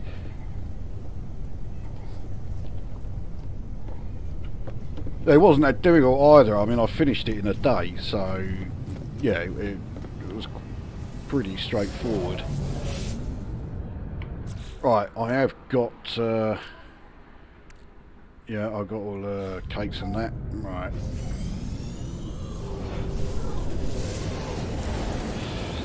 So, unsurprisingly, all of the cakes that I put together there, they all have a base value as far as Kronos is concerned of 1. So they have the highest chance of anything to get the maximum nanites from him.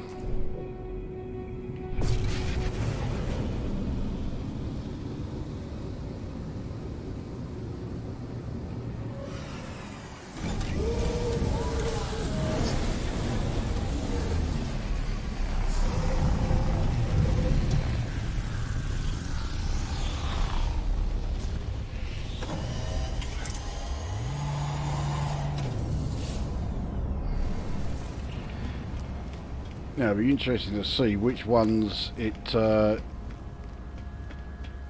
chooses, because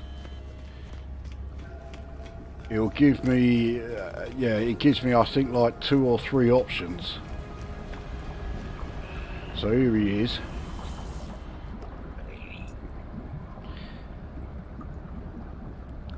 So, right, well, I'm not going to give him carbon nanotubes or hypnotic eye, so I got an idea. Right. Ah, piss off. Right. Where did he find the hypnotic eye? Oh, he's even going through, like, my freighter inventory. So this is going to be fucking awkward as far as how to get him to... okay. So, Unbound Monstrosity. I can't even remember which one that was, but we'll see what he thinks of this. Splendid. Reminiscent of the unbound monstrosities of my youth. There we go. So we like that one. Just to ask, are you doing more playthroughs for Baldur's Gate 3? There we go, he gave me 70, so he gave me the max. I don't know. I really was not enjoying the playthrough that I was doing when I was doing it online. And I've not touched it, so if I was to start, you know, or resume, I'm in exactly the same place as I was at the end of, it was the 6th video, wasn't it, or the 6th stream of it. But I think I kind of rushed into doing it again too soon after completing it. And yeah, I was getting really frustrated with the thing. So I'm not going to rule it out, but it's not going to be happening anytime soon. I need a bit more time away from it before they come back.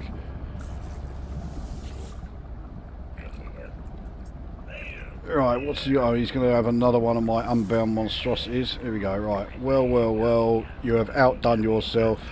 This unbound monstrosity is beyond compare. There you go. So yeah, he obviously likes my unbound monstrosities. So that one, he can't give me 129. Jeez. Okay, so they've really bumped up how much you get if he likes them. Then if he's now just paid me 129 for it.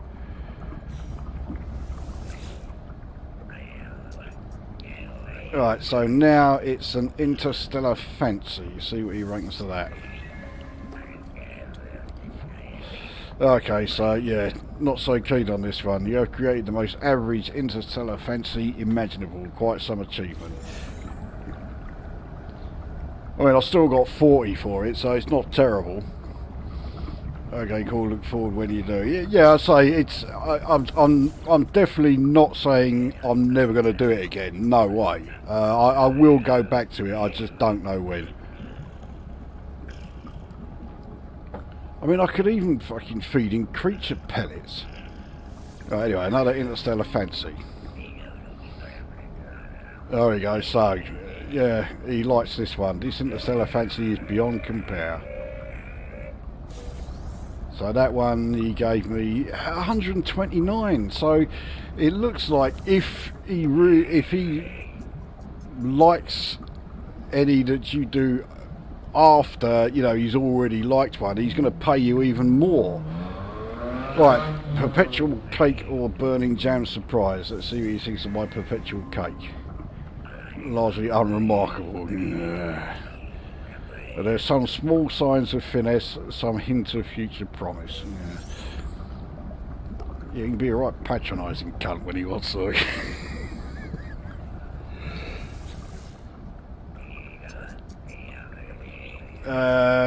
Right, so, okay, perpetual cake, let's try that one. I've outdone myself, this perpetual cake is beyond compare, there you go.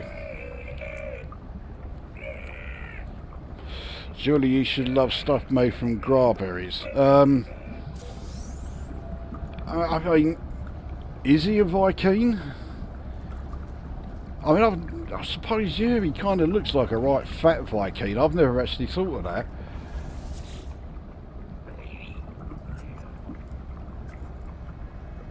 Well, I don't think, yeah, Cake of Burning Dread and Burning Jam Surprise were both using, yeah, obviously the burning jam, so I do not know what to say. This Cake of Burning Dread moves my very soul. I am transported. Well, there you go. So he quite rated that one. He gave that 129.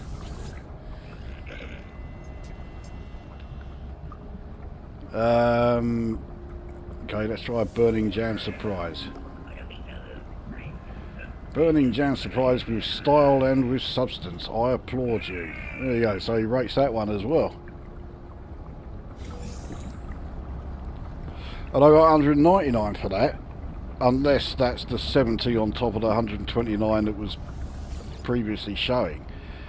But it certainly looks like you're actually going to get a lot more nanites from him than used to be the case. There you go, outdone yourself. This Cake of Burning Dread is beyond compare. Again, he said that a few times now, hasn't he? So that one, yeah, he's paid me 129 again. So this is, I mean, yeah, this is really okay. It's not like I'm desperate for nanites, but it's really piling on the nanites quite a bit. So yeah, the reason for making you know, stuff with the nutrient process as far as the nanite harvesting goes, it definitely applies even more. So again, this Burning Jam Surprise is beyond compare. So another one that he really rates, and another one that's paid 129 nanites.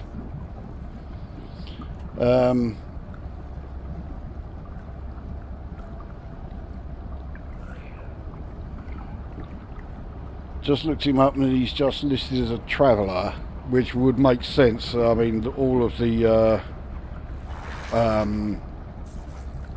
yeah, all the other life forms in the anomaly are all travellers, so apparently gives up to 300 nanites. I mean, that must be a very recent change. Mind you, he's raved about pretty much everything I've given him, and the most I've had is 129, so I'm not sure about the 300, but I mean, it'll be great if he does. Well, I'm not going to give him any more chewy wires, so let's try a gooey custard fancy. There you go, I've outdone myself again. It's a gooey custard fancy is beyond compare. And that one, yeah, another 129. So yeah, if you can double check that thing about, I mean, if he does give up to 300 nanites, then I mean, great. I mean, I'm quite happy with the amounts I'm getting from him now, but if he can go up to 300, then there we go. So this one, not so impressive. Largely unremarkable cake the lost. Oh yeah, here we go, yeah, some signs of finesse, some hint at future promise. So here I think you'll only give me 40, yeah. So how many have I, yeah, see, I've barely put a tiny dent in the amount of cakes I've only made. Okay, well, let's see if he likes this cake the lost, because he wasn't impressed with the first one. There we go, he likes this one. With style and with substance, I applaud you. That looks like it's going to be a 70, yeah. So, unless, like, yeah, giving up to 300 must be like consecutive, you know, keep giving him stuff that he really rates, and eventually it will go up as high as 300. Although quite how many you have to give him in order to do that. Fuck's sake, you've been busy cooking. I've done a ridiculous amount of them. You've outdone yourself. This gooey mouth burner is beyond compare. So, well, that one had 199 showing there, very briefly.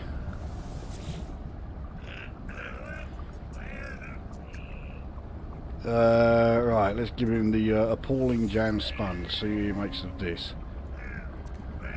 Acceptable. Oh, okay. Technically this is appalling jam sponge, but it does not move me. I think that's only going to be like 20 or 30. Oh, he is a 40, okay.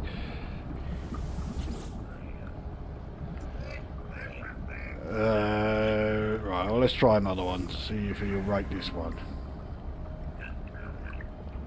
This is not a Pauline jam sponge, this is art, this is life. Yeah, I think he's overdoing it a bit there. Oh, I didn't see how much that one paid.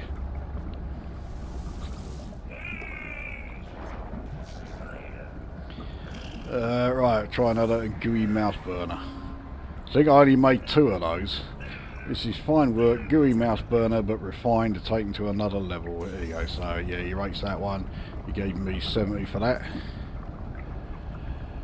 Looking into it, it does seem 129 is the max. Have I tuned into Intergalactic Bake Off? Yeah, it's been pretty much that tonight. Yeah. Right, let's see what he makes of the old cake of sin. You've outdone yourself. This cake of sin is beyond compare. How many times has he said that now? So yeah, 129 for that one. I mean, it's still a significant increase. I mean, when he first got added, the maximum was 50. Which, yeah, I mean, it just wasn't worth it. When they bumped it up to 70, it was a bit of an improvement. But now it's 129. I mean, that ain't too bad at all. So, largely unremarkable apple cake with lost souls. He wasn't too impressed with the first one I gave him, so it looks like, yeah, apple cake of lost souls is not my forte.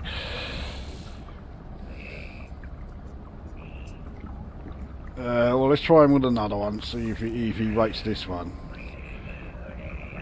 There you go, so yeah, he certainly likes this one.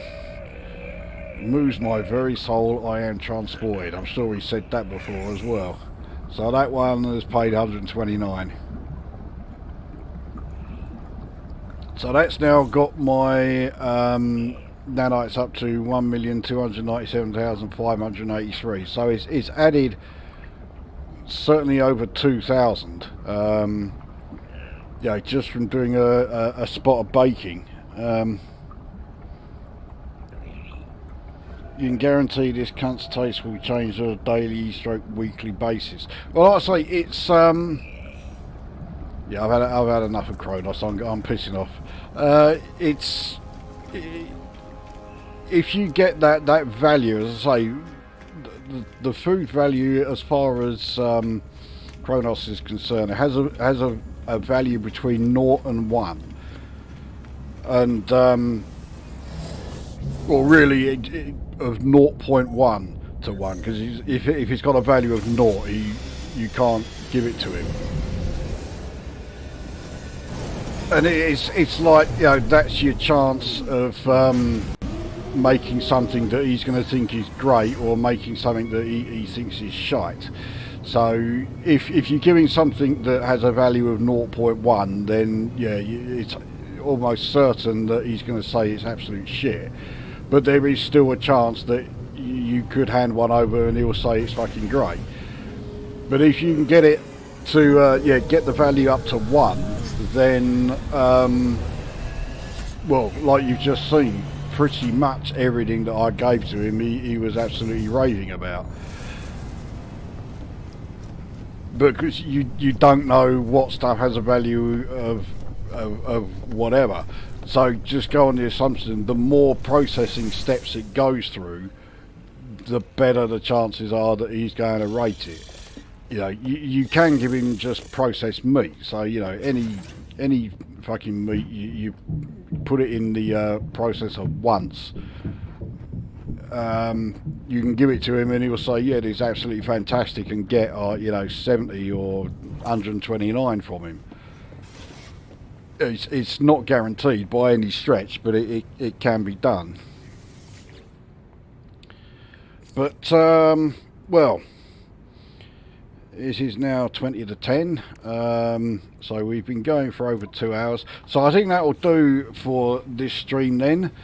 There you are, a fairly in-depth look at the nutrient processor and what it's used for.